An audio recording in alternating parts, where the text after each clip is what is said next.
In this video, I'm going to show you where you can purchase Simon Hurley digital die cuts. All of his photopolymer stamp sets have digital die cuts available for sale.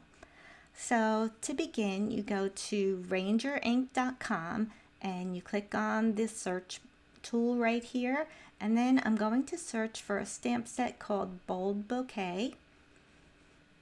And then once I type that in, I will click on the link here to get to the stamp set. And then you'll see here it says select one. And then you'll want to press on the arrow here and it'll give you the option to pick digital die cut. And then after that you add it to your shopping cart, and then you continue to check out as usual by clicking on the shopping cart here, and then you can complete your purchase.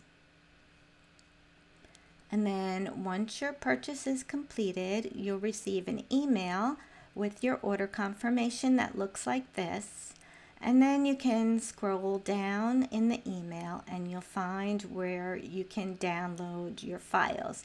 Each stamp set comes with an SVG file and then a PNG file. And then you just click on the file that you want to download. And then it'll take you to a page that looks like this. And from here you can just save it to your computer and then use it in your digital die cutting program as usual. I hope you found this helpful, and don't forget to subscribe to our channel for more inspirational videos. Thanks again for watching, and I'll see you next time.